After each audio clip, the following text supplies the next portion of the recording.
thank you all for being here tonight, and thank you for this amazing panel. As I've mentioned, all of these women have actually been on the Women in STEM podcast before, and right now we are recording this live from Somerset House. So I'm really excited and thrilled. This episode is about celebrating women's creativity and innovation, and I feel like each one of you embody that. Can we please go around and just do an introduction, tell me what you do, and what excites you most about your work? Would you like to go first? I will. Okay, on. Yes. Hi everyone. My name is İlayda Bakare. I am a self-taught artist and tattoo designer with a degree in mathematics, and I taught myself to code over 4 years and built an app called Exhibits, which is all of London's exhibitions, museums and galleries in one place, because quite frankly I got sick to death of missing them all the time. So yeah, I run that with my sister Dilara, who's in the audience today, and it's an honour to be here. Thank you for having me. Yay! Hi everyone, I'm Sabrya Carim. I'm a trained scientist, actually, to be precise, a cell biologist. I currently work as a science editor. So a science editor, to sort of translate this term, is essentially publishing research stories, so from the lab out into the world. I made that transition about 4 years ago from doing lab-based research, and what I'm most excited about the field, truly, it's just reading the latest discoveries before anyone else, and it reaches my desk first. So it's really wonderful to be here. Thanks for having me. Hi, I'm Emily Wood. I'm a lead software engineer at a media company, but my kind of path into STEM was anything but traditional. I don't have a STEM background. In fact, I have perhaps the most opposite thing you can have, which is one arts degree in English literature and a master's degree in film and screenwriting. But I made the transition in the pandemic, also kind of half self-taught, and I've never looked back since. I love it, and I also think my kind of career and background in the arts is also what sets me apart and makes me a really, really good engineer, and I hope by the end of tonight some of you will feel that way too, who maybe haven't looked at your arts background as a strength before. Thanks for having me. So tonight's theme is celebrating creativity and innovation. Oftentimes, STEM is looked at as something logical and quite far removed from the arts. And I wanted to know, how has creativity helped you solve problem solving in your work? Yeah, great. So I was trying to think about like a specific example where creativity had helped me in my day-to-day life as a software engineer. And the truth is I couldn't pinpoint one because it's literally every single day. So if I kind of think back, when I was in school, maybe some of you are the same. In maths class, I had my textbook, and it's one of those old school ones where you had the kind of the question you had to do at the front of the book, and then you'd flip to the back and get the answers. And I'd always get like 2,764, and the answer was 12. And I was like, ah! So I thought that being a software engineer would be exactly the same thing. There'd be a right way to do something and a wrong way. There was one answer, it was binary. Turns out, couldn't be further from the truth. So my job is to kind of professionally build things. And in the same way that if we gave every single one of you in this room, you know, a box full of Lego and said, build a tower, you're going to come up with 50 different iterations. The same can be said of software engineering. It's kind of thinking laterally, thinking outside the box about how we're going to solve this problem. And we kind of need a myriad of perspectives. So yeah, it was really tricky to pinpoint one thing, because I would honestly say I get to exercise my creativity every single day. Yeah, I had to think hard and fast about this question, and I'm going to tell you a story actually from back in my research days. So I am a trained cell biologist. I have a PhD in cell biology, and during those years of doing scientific research is really where creativity came handy. And actually, it was creativity that directed the project that I ended up doing. So a cell biologist usually studies things that have been fixed, so essentially frozen in time, and you look at it under the microscope and try and make inferences. So that's what my project involved. But one big day, we got a new dye, so a new color in the lab, and that was meant for fixed cells. So looking at cells divide under the microscope was something that I was doing a lot. And that part of the project involved working with baby fish. So I was working with fish at some point in the lab. And the protocol was very long, you know, to fix the cells and then add the dye and then look at it under the microscope and to see the structures. And I was being very impatient, and I thought, if we want to look at these structures dynamically, the way to do that is not fixing it in time. It's to look at the dye in the fish live, whilst they, move about. So I did this very silly thing, didn't tell my supervisor, because when you do these things, don't tell your supervisor. Just go book the microscope, got a dish of the water that the fish lived in, with the fish floating about inside, swimming rather, and put the dye straight into the dish. And I thought, whatever, let's just look at it under the microscope. So went and shone light on the fish, and lo and behold, they were glowing. They were glowing orange, which was the colour of the dye. And I could see the structures so clearly, actually far more clearly than I did when I eventually followed the protocol and fixed them afterwards. And we ended up moving in the direction of imaging live fish using that dye, and we saw far many more effects, if you like, on the division of the cells, including sort of blebbing, so the structure of the membrane, so which is the outer coat of the cell, had these undulations which were just not visible when you would fix the cells in time. So that brought the project into a completely new direction, which we ended up publishing.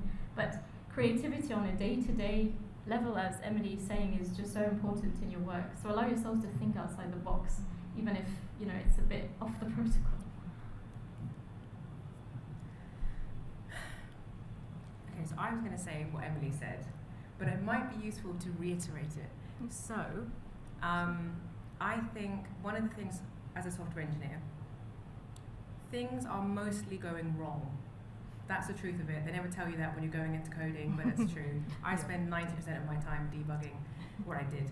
And you have to be really creative, because oftentimes you don't actually know where it's gone wrong.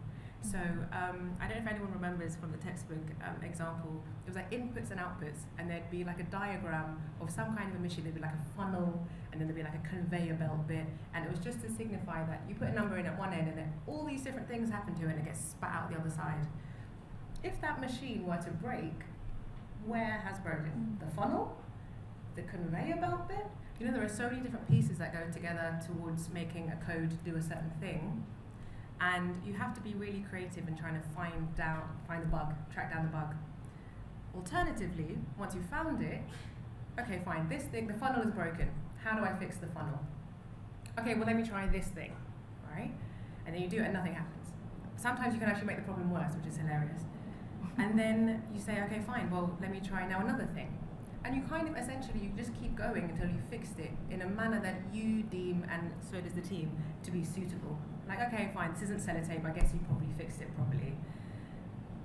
In finding those solutions, you just really have to try everything. And then there'll come a point where you've tried everything and nothing's worked, and you go home, and sometimes you can cry, it's fine to cry about it. And then you'll maybe complain to your friends at the team, and you'll say, I tried this thing. And then someone will say something in passing, and you're like, hold on a second, I haven't cranked that lever yet. And then you do, and then it works, and then you're like, oh, it was all worth it.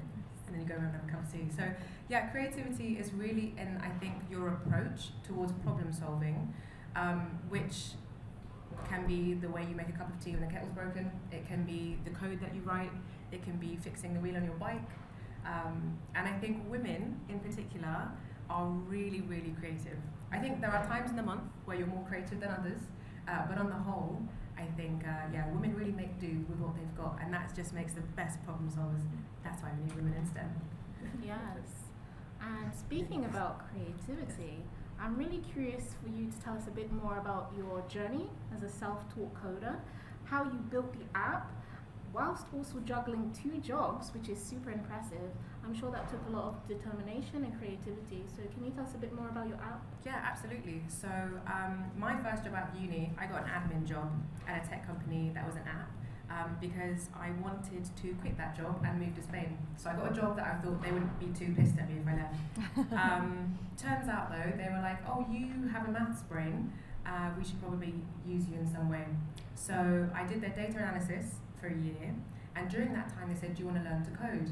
And it has been my dream, and I'm very happy to announce that I have lived my dream, and will hopefully continue to do so in the future, of working on my laptop on a beach. That's it. That's all I want from my working life, because I don't work in a mine or somewhere where I have to be there physically, so let me enjoy the riches of life. So anyway, I learned to code at that job, but I wasn't learning well enough, so I quit my job and put all my savings into a boot camp called Le Wagon. And that was the start of 2020. And at this course, by the way, we had menswear tailors, a firefighter, there were like 2 yoga instructors, just a real mix of people who were learning to code for the first time. So that was awesome. And then I learned to code for mobile. Essentially, I got a job through the job centre, and they gave me a course on Flutter. Hadn't heard of it before, didn't really know what it was, and I made my first app, and it was called I'm a Cat. And if you find me afterwards, I'll show it to you. It's on my phone. It's an orange background, and there are pictures of 2 cats on it. That's it. That's the whole app. Love it. And I was so enamored with the fact that I could click on a fat orange cat, which I made the icon, and an app would pop up on my phone, and I was like, yeah, this stuff is for me. I'm going to make apps for the rest of my life. So yeah, at the time I also didn't have social media, so I missed all the exhibitions you could think of. I just kept missing them. So I thought, if I make my own social media, as it were, in the sense that it's an app that I click on it and it opens up on my phone and I can browse what I want to browse, it's just exhibitions, and then I can close it when I don't want to use them. So began 4 years of battling with Flutter, and I'm very happy to say that we launched the app a year ago. So we've been out for a year, and yay! Woo! Thank you! My life's greatest work. There was a lot of remaking. And one thing I want to say before we move on, I don't want to take up all the time, but I once spoke to a guy who said, I've never spoken to this guy ever since, by the way, there's just this one passing comment he made, and I said, I have this idea for an app, but I don't really know enough about coding to make it come to life. You know, I just don't know enough to start. And he said, you'll never know enough to start. And you'll probably actually have to rebuild it many times before it's finished. So I just ignored that part because I thought that's a little bit daunting. So I just thought, you know what, why not give it a go? So from being able to show cats on a screen, then I was like, okay, well, if I click on an image, I'd like it to take me to a new screen. Let's start there. And then little by little, we've just got a fully functioning app with a map, and it's got a search feature now, and it's super gorgeous and amazing. But yeah, I changed the back end of the app 7 times. So I know a thing or two about the creative process of going round and round, and yeah, eventually you'll get it, I think. Fantastic. Thank you for that in-depth response to my question. Next, I'm going to head over to you, Sabrya. In the episode that we did together, which is titled, Is a PhD Right for You? Which I feel like some people might be considering a PhD in this room, you were very honest about your experience with doctoral research, about feeling isolated, as well as sometimes facing imposter syndrome. As a cell biologist, I wanted to find out a bit more about how you balance rigorous scientific methods with creativity and innovation, and how do you make sure that you get through to the breakthrough that are needed in your industry? Yeah, I think that's a really wonderful question, because oftentimes we can think doing rigorous science does not equal to doing creative scientific research, and creativity is very much part of the research process, which hopefully the story that I shared earlier, and that's only one of many, many stories from other people as well. And my take on it is, now as a science editor, if you like, in maybe an unnice way, I have to police research papers that come our way and make sure that they're scientifically rigorous, the conclusions stand. And what does rigorous science mean? Just to clarify the term in the question, it's that whatever findings is reported in a manuscript or a paper can be reproduced. So let's say person X does it in their lab, and then person Y does it using the exact same method. They should technically come to the same conclusions and same findings. And that would be what we would call a reproducible, robust finding, or a rigorous finding. But sometimes when we follow these protocols so strictly, it can preclude creativity. But actually there's a blind spot there, because creativity comes first in the process, because that's where the ideas are generated, that's where you allow your mind to run free and brainstorm and do sort of what we call blue sky research, which is might not have an application, but it's sort of for the sake of curiosity. And then we design the method to accurately test this creative idea. And then this is where the rigorous part comes from, where we try and do it multiple ways to come to the same conclusion. We try and do it multiple times to make sure it wasn't just some random weird effect that we see. And so rigor comes afterwards, and I see that creativity and rigor are really hand in hand. If one does science, and any part of STEM, I think, without creativity, it will only be incremental, and just rigorous science, it will be incremental findings. But if we do creative science without rigor, then it's a flashy finding, but that doesn't stand the test of time. So ideally, bringing both together, something that is flashy but also stands the test of time, is the ideal, really, for research and for all fields of research. So as a science editor, this is what we monitor. We try and be clear on the rigorous part, but without limiting creativity, and just allowing scientists to explore, but then make sure the process is in place to ensure rigor. So they go hand in hand. Creativity and rigor go hand in hand in science. Wow, that's not something that I had really thought about in that way, but I'm glad to see the correlation and the links. Emily, I wanted to kind of get into your journey from going from a scriptwriter to becoming a software engineering leadership in a media industry, which is quite fascinating. Are there creative lessons that you learned, that you've taken from your degree in scriptwriting that you utilize now, and how has that worked for you?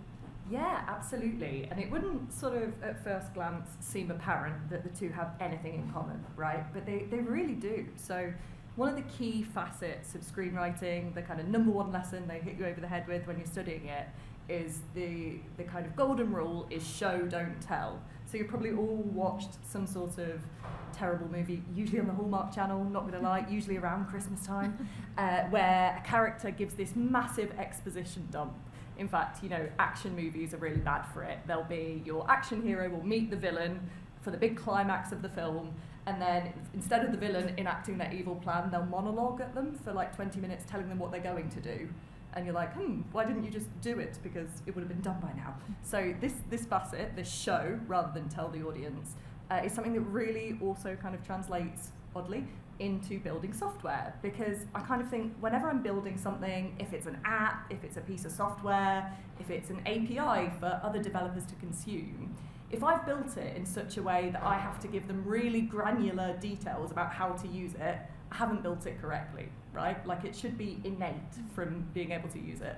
So that's a facet I use every single day in my job. And then I think the other key thing I learned in screenwriting, and something you both touched upon actually that's really common in software engineering, is this process of iteration. So you'll definitely have seen a writer's room before on the screen, and there's note cards on the wall, those scene cards where they're plotting out how the plot's gonna go, act 1, act 2, act 3, this is how the series is gonna develop. Well, we kind of break down software and how we're going to build it in the same manner, and so much so that we even call it user stories, right? We use this story terminology when we're breaking down a project, because we have to write what we're going to build in such a way that I can understand it as one of the devs that's going to build it, but also product can understand it and the people I'm building it for can understand it. So yeah, breaking things down and then building, as you were saying, with 7 different backends as well, just iterating constantly. Your first draft's always going to be terrible, just like in film. And in fact, when I went to film school, you know, I've got a pact with another screenwriter that's like, you know, if you know, the day that I pass from this mortal world, I need you to break into my home and just burn all the first drafts. There's so many things that I'm less embarrassed about than those first drafts of things I've written. So any writer in the room will know your first piece is never your best piece. But just like with software, you keep iterating, you keep redrafting, you give it to people, you get feedback, you restructure it, just as we do with code. So yeah, there's a huge amount of overlap, which really surprised me. Fantastic. We've come to the end of this segment. Thank you all so much for participating in this. Can we give them a large round of applause, please? And so now we're going to do an audience Q&A. We have about 15 minutes, so I hope you guys have questions ready. Don't be shy. Can you pass the mic? Oh yeah.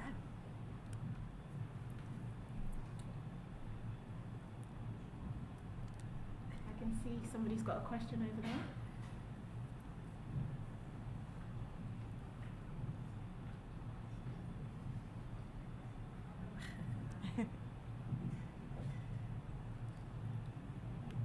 So this is for everyone. What's been one pivotal moment in your kind of career or experience that's brought you to where you are today? Who wants to take that big question? Ooh, toughy. Well, I'm not going first.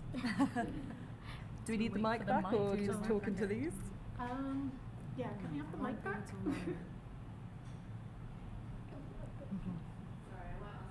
Sorry, I might We'll edit this bit. Yeah.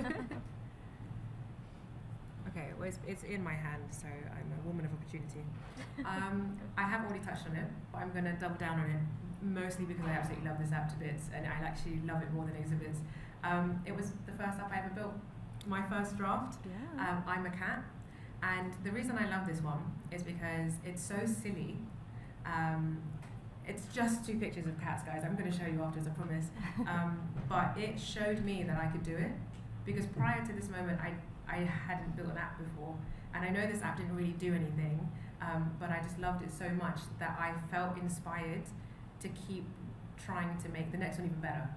And I think if you get into a place with whatever skill you're learning, I'm also learning the bass guitar right now. It's always been a dream to just jam in a band. If you don't enjoy the thing you're trying to learn, it's quite likely that you won't be learning it for much longer. At some point, you're just going to want to pack it in, essentially. So I think that was a pivotal moment for me where I discovered that I enjoyed building apps more so than websites. Right, 'cause I did my bootcamp in website design, and I was like, yeah, cool, this is fine. But apps, I was like, oh my god, so cool. So yeah, that was a pivotal moment for me. Yes, please. Okay. So the answer to this question, the honest answer to Stefani's question really touches on something very personal, which I'll share with you as mostly ladies in the group. I never planned to be a scientist, actually, nor a science editor. I mean, there's been multiple turning points, but if I were to think of the one that really put me on this path, it would be to share with you what that was. So when I was much younger, 18-year-old, that's the time we think about what is it we want to go into. I always had this dream and aspiration to go into science, and at the time, my options in my head were very limited. I enjoyed biology, and I thought the human body is so cool, so I should go off and become a medical doctor. But at the time, based on the culture and the background, I'm from Mauritius. I don't know if there are any Mauritians in the group, but anyhow, it was sort of the age where you were expected to settle down and get married, and I was engaged at the time and to be married to somebody, and I didn't think, or I didn't have the confidence as a 17-year-old to say to myself that it's fine to go onto a route to study science or medicine, because it's quite intense. I have a lot of respect for medical doctors, and also balance the responsibilities as a wife and eventually a mother and having a family. And so I sort of shut that route to science and shut myself to it, even if I had the grades for it, because as Elena says, when you enjoy something, you're somehow naturally good at it and you persevere. Anyway, long story short, it was a dramatic end to that engagement, if you like, and something that actually shattered me as a person, and took years to sort of rebuild because you're quite young. But I found myself again through pursuing what I wanted to do, which was to go down the route of science and medicine. And I'm not a medical doctor, so there was another turning point where I ended up going into scientific research, which is a story for another day. But I would say it's that pivotal moment where sort of the marriage went out the window. And the bigger picture here for you all is sometimes stereotypes and set paths that people lay, or the timelines that by this age you have to do this, that, and the other. And I know it's more prevalent in certain cultures than others. I didn't go by any of that, and I think that was the biggest door opener for me. Thank you. Oh gosh, I can't follow that though. So yeah, I guess I would choose one from quite recent past, and I guess a big learning and turning point in how I view myself in my current job and how I'm gonna hopefully continue to kind of present myself going forward was, I've often been the only woman in male-dominated teams. I've always mostly had male senior software engineers and tech leads. And quite recently, I was working on a project, and I just felt like I was the only woman in our side of the team. And I just felt like I was looking around, and I could see every man in my team getting the really meaty work. Really, we had so much on our plate. was really tight delivery deadlines, and I thought, they're just giving me the busy work. They're giving me little tidy up jobs and stuff. And they're all really stressed and under pressure. If I'm a member of this team, I want to feel like a member of this team, but I also want to be given the trust that I can kind of achieve just as the men in my team can. So I had a really scary conversation, and I'm not traditionally the kind of forthright person to do that, but I sat down with my line manager in my one-to-one and I said, look, I think you are underestimating me, and I need you to trust me and give me a chance to do something more challenging. And it terrified me, and I went home and had a cry afterwards just from the adrenaline come down. But the next day we came back and he apologised, and he said, you know, I've reflected on it too, and you're right, I don't know if I was doing it subconsciously, but let's give you something interesting so you can learn and actually, you know, get the experience you want. And it's been brilliant, and I was able to do it, just as you would be too. So I think that was massive for me, and is something that I want to, it scares me, I'm not gonna lie, but I really want to keep doing going forward, because don't let anybody restrict you and put you in a box of their design. You know what you're capable of, and I really encourage you, and I think to an extent you kind of have to as a woman in our industry, and I really hope that changes, but I think you have to advocate for yourself. So that was a big moment for me, and kind of a big victory, I guess, and a turning point. Thank you so much. Thank you for watching the Women in STEM podcast, and thank you to all the amazing panelists. Make sure to like this video and to connect with the Women in STEM podcast across all our social medias.